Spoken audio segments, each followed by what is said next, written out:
Ari taning issue sa West Philippine Sea mga bay. Sa dili pa nako sugdan. Ako bay usbon og klarohon jud nako nga dili ko pro China, dili sad ko pro US. Kay kanang mga nasura way magpili ana, pulos na hakog sa gahom. Kung dunay opinion ninyo nga dunay kakulian sa akong obserbasyon, sa akong dakong pagpaubos ako ng respetuhan.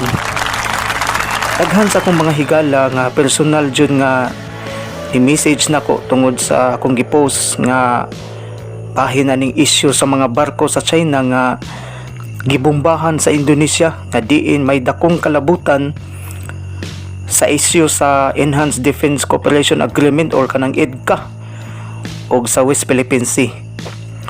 Salamat kayo sa inyong mga mensahe. Mahimong masayop mo sa inyong pagpanguy-koy, mahimong akusad ang masayop.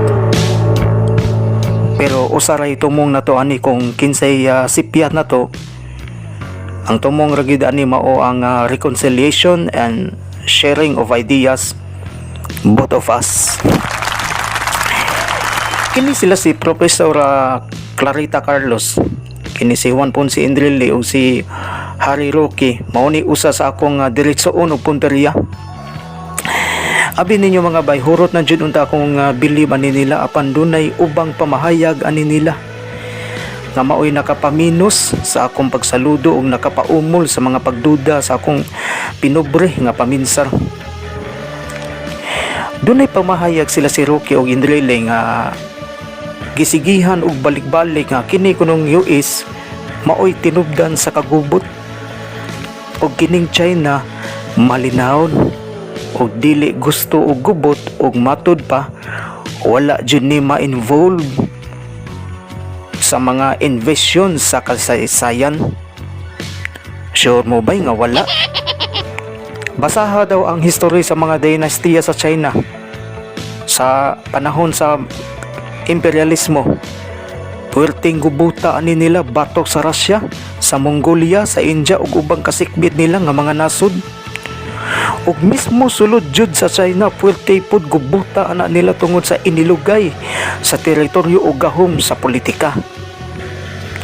How about sa War of Yultong? Na diin gitabangan sa North Korea ug China ang South Korea.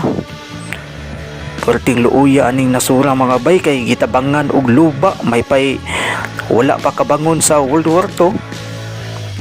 Sorte lang nga gitabangan sila sa mga Pinoy nga sundao ug hangtod karon kada tuig ga-celebrate ang South Korea sa ilang pagkagawas nun nga ilang nautang gikan sa mga Pinoy nga sundao batok sa China ug North Korea.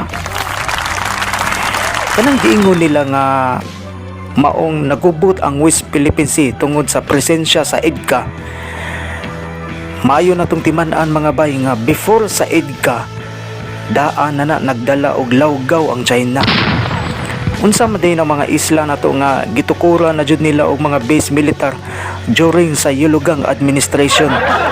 Kadakong binastos ana. Ang pinakasakla pa jud kay ang gitambak diha sa base militar ang gikwari gikan pagyud sa Pilipinas. Kadakong panamastamas ana. Musugot lang dahi nga di na lang na nato bawion mga islaha unya. Ang nabilin nga mga isla padayon na lang natong panalipdan. Matawag pa ba na og peaceful nga region nga sila maoy unang nangyatak sa atong katungod. Base sa United Nations Convention on the Law of the Sea or kanang UNCLOS mga bay, klaro kayo nga nakalatid in every 200 nautical miles kada nasod that is our sovereign rights sa atong economic exclusive zone or kanang EEZ. But sulod sa maong 200 nautical miles, ang strictly jud nga 12 nautical miles mauna ang atong national territory nga duna tay katungod nga i-implementar ang atong national laws. Napailain na kanang gitawag contiguous zone within 24 nautical miles. Sa contiguous zone dili na pwede i-implementar ang atong national laws, pero dun na patay igong gahom sa pagpa-implementar sa customs and sanitary laws. Take note sa ako ning pagsabot base sa nalatid sa international laws of the sea. Ang sovereign rights lahi sa national territory kay way laing makaklaim sa maong 12 nautical miles, but sa sovereign rights do na tay right to exercise of exploitation and conserve in any resources from the sea floor to airspace basta sulod lang sa 200 nautical miles. Ang tanang nasod pwedeng makaagi between and inside sa utlanan sa sovereign 200 nautical miles o 24 nautical miles. Kung mulapas pagsulod sa contiguous zone, pwede pa ka i-consider as innocent passage kana kung dili ka istriktohon sa custom and sanitary laws. Apan kung masulod na sila sa 12 nautical miles, pwede na silang sitahon o dakopon kay sulod na sa atong national territory. Apan inside sa EEZ or Exclusive Economic Zone sa 200 nautical miles, kinahanglan mo pahibaw sila kay rights and privilege na nato nga nasulod sa 200 nautical miles.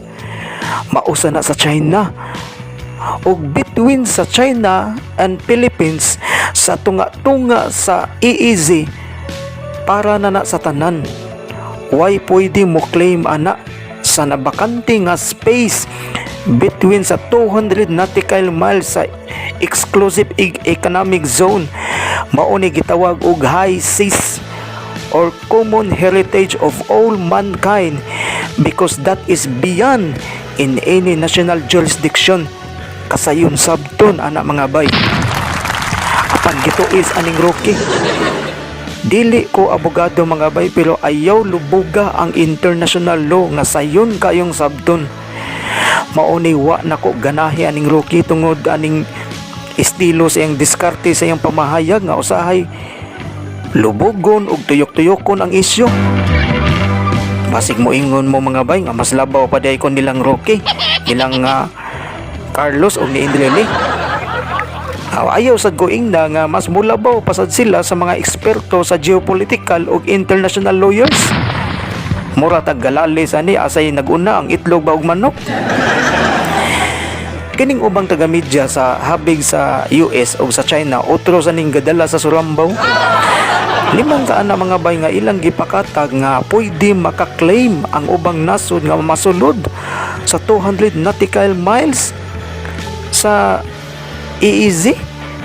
Sa ato pa kung sakyan taning hinanggaw nga impormasyon, pwede sa DNA na to buhaton ngadto sa China, sa Vietnam, sa Taiwan ug ubang kasikbit na to nga nasod nga basta sulod lang sa 200 nautical miles in every EEZ sa kada nasod, pwede na to i-claim. And yet at the same time pwede sa buhaton sa ubang nasod nga mag-iyahay na lang tag inang kunay ani. Matawag pa ba na og Exclusive Economic Zone? Matawag pa ba na og sovereign rights? May pagwagtango na lang ng terminuha mga bay. Unsa may kapuslanan anang 200 nautical miles Exclusive Economic Zone nga giklaro ang nalatid sa UNCLOS nga doon na tay privilege to exercise our sovereign rights. Nya giunsa ni pagpamahayag ni Rocky? Matod pa niya nga ang sa EEZ ay sovereign rights lang.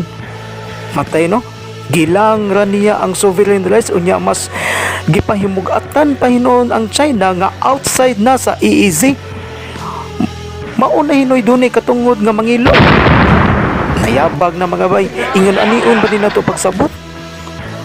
Unya supak siya sa ka unya nanawagan sa mga rebelde nga matud ba niya mag-surrender na kayo, dapat magkaisa na tayong lahat dahil sa may napipintong digmaan na paparating. Tanawa ra og unsa ka buslot aning maong pamahayag ni Rocky. Objection mga bay. Musugot ta og sa dili anang pakig-alyansa sa EDCA. Kung dayonon jud ang gubata mga bay, mapagan jud da. Bitaw atong klarohon nga kanang balaod sa UNCLOS apil sa nipirma ang China ana. Unya karon unsa naman ning kalakiha nga di kay gisupak lang sa China ang UNCLOS nga sila mismo miapil sa pagpirma ana. Kung dili gusto nila sila'y matuman kay gahimo sila og laing kinwanggol nga kanang gitawag og 9 dash line. Unsa kontra lang day ni sila kung dili pabor sa ilang personal interest. Nakahinumdum mo sa pamahayag ni Digong nga during sa iyang administration bahin sa Recto Bank about sa gas exploration.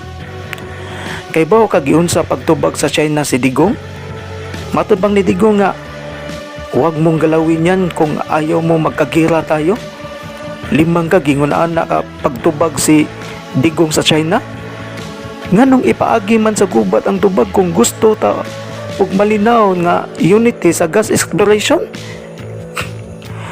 Ug dakong binuang na nga dili hakog sa invasion ang China kay bisag mismo ang India ug Russia nga kaalyado pa nila mismo sa BRICS. Nagproblema aning China sa isyu sa teritoryo. Bisan gani sa probinsya sa Russia sa utlanan sa China, dunay giposting nga ballistic missile kay anytime soon kining China kung makabuylo ni mukalit ni og likoy at least makapanagang sila. Now nganong gibuhat man ni sa Russia ug India nga gaposte sila daan og mga ballistic missile sa ilang mga utlanan kung kasaligan pa ni ang China isip ilang kaalyado. Ug di mo makaingon mga bay nga dapigan nato ang China sa ilang rason nga kining US maoy tinubdan sa gubot diha sa West Philippine Sea. Kay bao kang ngano? Simple ang analysis mga bay. Kay dili ra kay kita ray giingon ana sa China. Nganong hasta ang China, South Korea, Taiwan, Vietnam, Brunei, Malaysia ug Indonesia buot man nilang angkunon ang mga sovereign rights ani. Ug kining maong bangi dugay na kay ni hangtod nga gatukod na jud og base militar ang China sulod pa jud mismo sa atong EEZ. Nisamot ka dragon ang China. Misamot na hinuon kataas ang tensyon ug misamot kalawom ang hulga. Kanang giingon nga misaka ang ekonomiya sa China batok sa US maong manabla na lang pud ang US. Di po na ikalimot kay kining US mga bay otro po ning mga butakal ug mga way po angod. Apan ayaw ipariha ang sitwasyon sa Ukraine sa Pilipinas kay lahi ning sitwasyon na. No choice ta mga bay. Ibutang ta mo neutral ta kung sa akto magubat jud ang China ug ang Taiwan. Unya kining US, kining South Korea ug Japan manginlabot man jud ni. Unsay pagtuon ninyo nga bisag purti na nilang gubat-gubat ali sa US ug China? Ang atong pagka neutral, chill lang ta kay ilang respetuhan. Uy, mag-sure ta ni mga bay. Both US ang China pulos ni di kasaligan. Maong pilion na lang nato kung asa sa duha ang himuon natong panagang. At least di kayo tanto grabe ang lintunganay aning gubata. Tibutang talang sad nga respetuhon sa US ang atong pagka-neutral. How about China? Do you think nga di gamiton sa China ang uban natong mga isla para himuon nilang base militar? Nga karon palang ganidaan harap-harapan tang gibinastos? Ug kung kalinaw ang gusto sa China bisan pag himuong palusot sa katarungan ang presensya sa EDCA, dapat wala unta nila buhata ang pagpanutok og laser sa atong mga Coast Guard. Sakto ba day na nga magbuli sa imong kalyado tungod kay ang imong kontra gipasulod sa teritoryo sa imong kalyado? Apan buslot gyapon ang maong rason kay even before during Digong administration gipalagpot pa gani ni Digong ang US. Gipasulod pa sa atong exclusive economic zone ang ubang mga mangingisda sa China, pero unsay gisukli sa China? Pila kahigayon nga ilang gibuli ang atong mga mangingisda o diha pa di higayon nga gibombahan og tubig ang mga barko sa atong Philippine Coast Guard. Tarong pa ba na nga kalyado na to? Mao ba na gipagarpar sa uban nga dili gusto og gubot ang China? Unya ulog-ulugan lang ta nga dako og natabang ang China sa atong ekonomiya pinaagi sa importing, exporting ug ubang trade industry na to. Kung buot hunaw-naon mga bay, mas alkansi ganita. Pilar go ng 5% ray ginansya na to sa komersyo sa China. Samtang sila may ginansya og 39%. Balansihaw daw o maayo. Wala pa nilabot sa mga sindikato sa sugal, sa drogas ug ubang smuggling. Ambot lagaan ang kudog kanda nga ilang isgutan sa Indonesia kung musalir ba ni sa pagpadaplin sa ilang 9-dash line. Sa laing bahin kining US utro pa ni nga tuso kaayo. Pila ka mga kaalyado ang gitablaan ng mga panuway. Napay mga senaryo sa gubat nga basta di nila mahigtan ang liog sa presidente. Ilang buhat-buhatan og mga isyu pinaagi sa ilang mga taga-media nga utro pod nga hiniktan ang liog. Ang dunot nga palisiya ni maong rehimeng US duha ka klase. Kung di ka madala sa santo-santuhan, ari ka daogon sa gubat. Kay bisag asa na pulo sila makakuha og gatasan sa interes.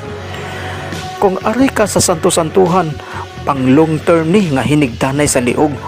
Hotdon ang imong natural resources hangtod nga wa na sila madawdaw, biyaan ka sa ere apan postihan kanila og base militar aron ingnon kunuhay nga protektado ang inyong seguridad. Apan ang tinud-anay mga bay kadtong ilang base militar maotoy magsilbing espiya sa ilang mga sindikato. Maunay nahitabo sa Middle East ug ubang African countries. Human goy biyaan diri nasad sila sa mga Latin American countries. Ingon na kapait kung mahimo kang tuta sa US. Basta maulipon ka sa ilang santo-santuhan, hinutdanay sa natural resources ug hasta ang panggobyerno, hustisya ug ekonomiya ilang gawngan. Kung musupa ka ana, daugon ka sa gubat. Ang pait pa jud kay ang estilo ani nila ipaagi sa indirect war. Ang buot ipasabot ng indirect war, mangita sila og laing nasod nga kaalyado sa ilang kapunungan sama sa Quad, NATO, United Nations, kining IDCA ug uban pang alyansa kunuhay nga gitukod aron himuon nilang sikyo og merkado. Unya kung makakita sila og nasod nga sakto og potensyal sa pagpakigbatok, mauni ilang gamiton aron maoy makigubat sa ubang nasod nga kontra sa ilang palisiya. Murag ilang sabungon ang mga nasod aron di kabuylo sa ekonomiya ug armadong kusog. Ang ilang mga kontra ug maunay nahitabo sa Russia ug Ukraine. Laing example nga nahitabo nga di jud malilong kanang pagkatukod sa BRICS niadtong tuig 2005. Tinuod tanang membro ani misaka jud sa dihang gipublikar niadtong 2013.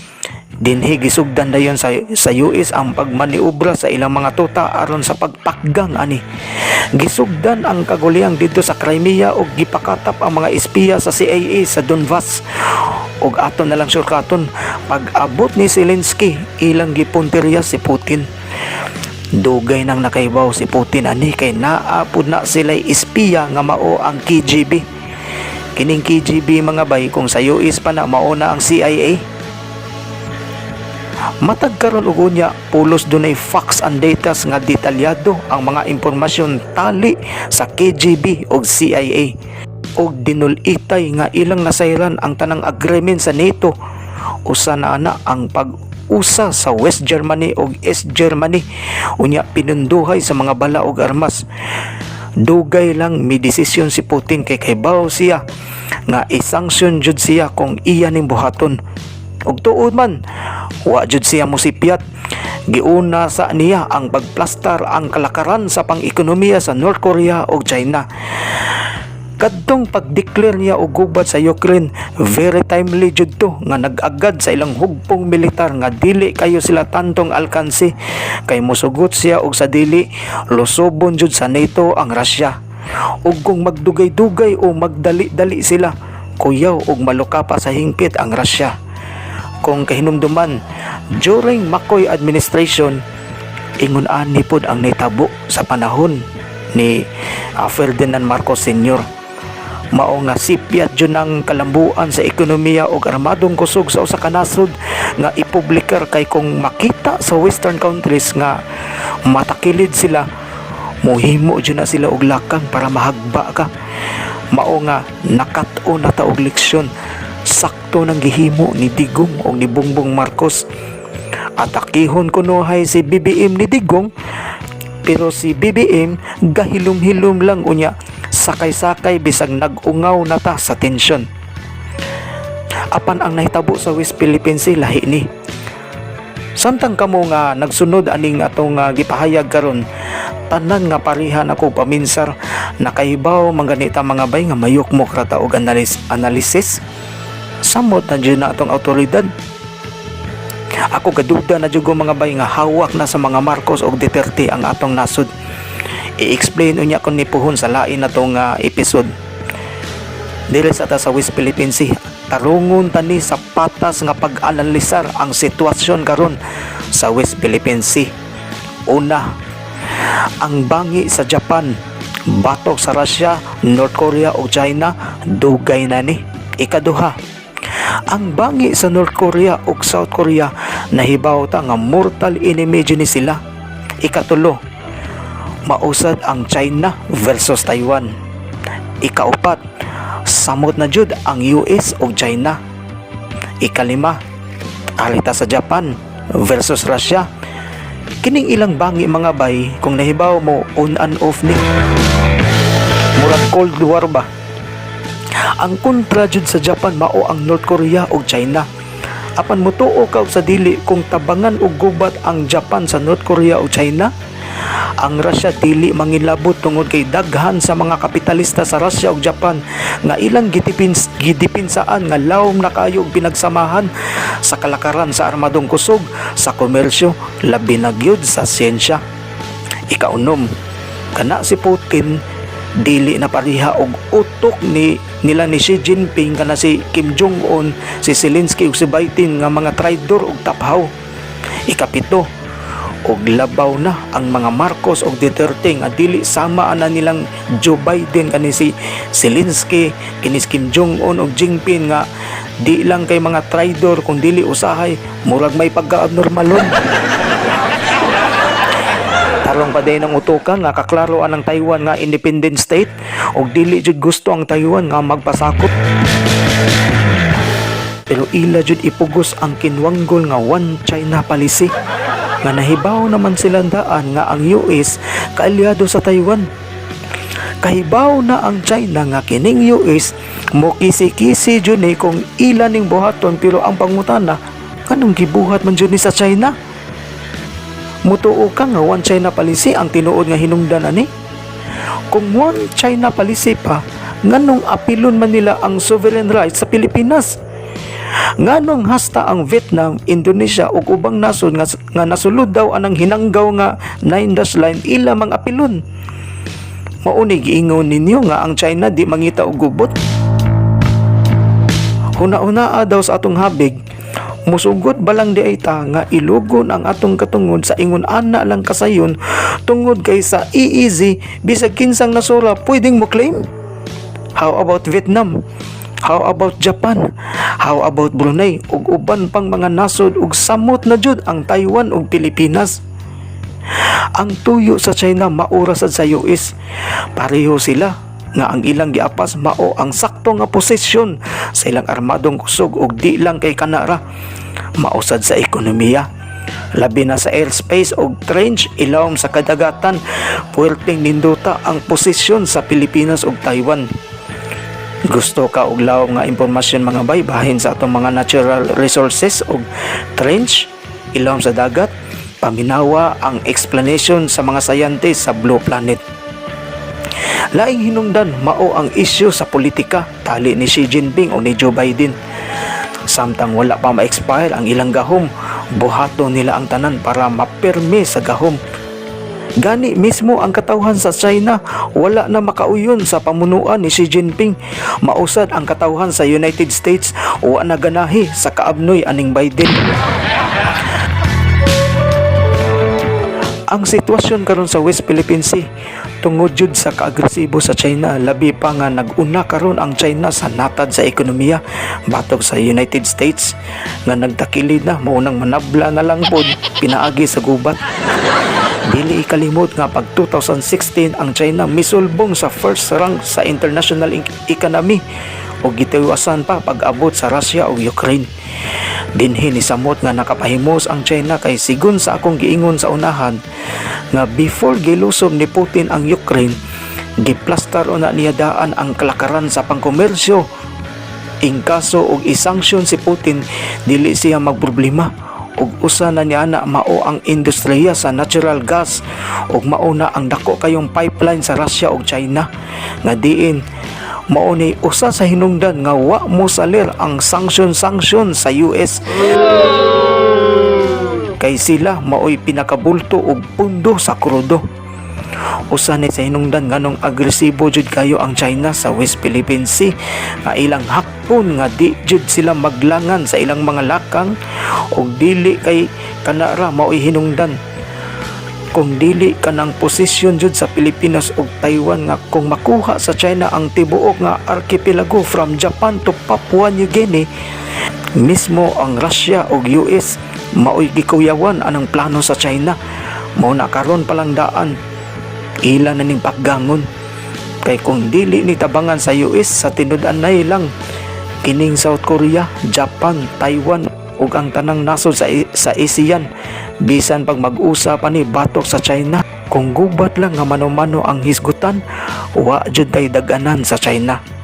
Labi pa kanang Thailand ug Singapore, di nakasaligan kung modapig ba sa ASEAN o mulaban ba sa atong nasod kung ingkaso mulampos ang China sa Pilipinas. Kay ang Singapore ug Thailand pulos na close ally sa ekonomiya sa China. Unya kung di ni manginlabot ang US batok sa China, nagtuo mo nga ang Russia ug Australia musugot aning kabuang sa China. Kada kong hulga ani sa Australia mga bay ug sa Russia kung tinud-anay nga hingpit jud nga mapukan ang tanang region from Japan to ASEAN. Apan sa tinud-anay lang mga bay, kung kontento lang unta ang China sa ilang 12 nautical miles sa ilang national territory ug walay intervention sa ilang armadong kusog sa West Philippine Sea, dinhi makita ang katag nga walay lutsanan ang taga-western sa ilang katarungan kung nganong mukapit sa patalenta sa EDCA. And without Japan, Taiwan, South Korea and the rest of ASEAN countries, by the year 2030, ang Russia ug China mao'y mahimong bag-angan sa ekonomiya tungod sa dakong pipeline sa Siberia nga nagdugtong sa oil industry aning duha ka higanting nasod. Kining ako ang pinubre nga opinion mga bay, fair lang unta ta sa isighabig, bisan tuod mayukmok lang ta, pero alerto ta sa sitwasyon karon sa US versus China nga inilugay karon sa West Philippine Sea. Di lang kay tungod kay takilid ang ekonomiya sa US, kundi hulga sa posisyon sa armadong kusog kung makuha ang Pilipinas ug Taiwan. Kining duha ka nasod jud, ang Pilipinas ug Taiwan, mao'y pinaka-perfect nga location nga himuong panagang sa China batok sa US, and yet at the same time mausad sa US against sa China.